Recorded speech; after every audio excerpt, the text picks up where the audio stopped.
देखिए जानते क्या है, दो चीज़ होते हैं, एक होते हैं प्लान एक्सपेंडिचर और एक होता है नॉन प्लान एक्सपेंडिचर।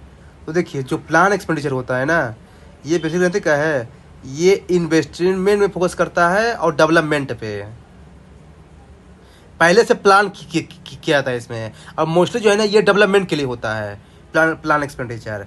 जैसे प्लान एक्सपेंडिचर का मैं आपको एग्जाम्पल बताऊं, सिर्फ 5 ईयर प्लान, ये भी एक एग्जाम्पल था प्लान एक्सपेंडिचर का। मनरेगा स्कीम, अब ये की स्कीम है जो इतने मतलब कि हर साल इतना पैसा मनरेगा में गवर्नमेंट खर्चा करती है, वो पहले से प्लान है। तो ये स्कीम हो गई, सब शिक्षा अभियान हो गया, ये सब प्लान है। मतलब कि जो डेवलपमेंट पे फोकस करे, बेसिकली लॉन्ग टर्म के लिए हो और प्री डिटरमाइंड हो, उसे बोलते हैं प्लान एक्सपेंडिचर। और जो नॉन प्लान होता है ना, ये होता है routine day to day functioning में होता है, डे टू डे फंक्शनिंग पे।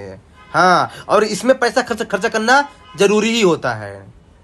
हाँ, इससे जो है ना गवर्नमेंट जो है ना इसको नहीं कर सकती, ये मस्ट है। जैसे मान लीजिए कि है ना जैसे मैं आपको देता हूँ एग्जाम्पल। जैसे ये मान लीजिए क्या बोलते हैं, डिफेंस है। अब डिफेंस जो पैसा खर्च करता है, अब भाई जैसे इंडिया पाकिस्तान के मान लीजिए बार हो गया अचानक है, अब इसमें जो पैसा खर्चा हुआ, ये क्या प्लान था? नहीं, ये अनप्लान था।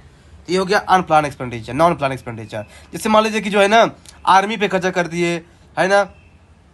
और ये गवर्नमेंट डिपार्टमेंट, जैसे मान लीजिए कोई स्टाफ है, सैलरी, पेंशन, इंटरेस्ट, ये सब क्या है? नॉन प्लान है गाइस। मतलब कि जो नॉन डेवलपमेंट होता है, नॉन डेवलपमेंट है, ऐसा याद रखिए। तो ये गाइस ये बेसिक एग्जांपल है। मतलब कि जो प्लान होगा वो ज़्यादातर डेवलपमेंट के लिए होगा, लॉन्ग टर्म। और नॉन प्लान जो होगा नॉन डेवलपमेंट बेसिकली, जैसे डिफेंस हो गया, सब्सिडी हो गया, सैलरी हो गया, पेंशन हो गया, इंटरेस्ट पेमेंट हो गया, ये सब नॉन प्लान एक्सपेंडिचर है गाइस। तो ये है बेसिक डिफरेंस है।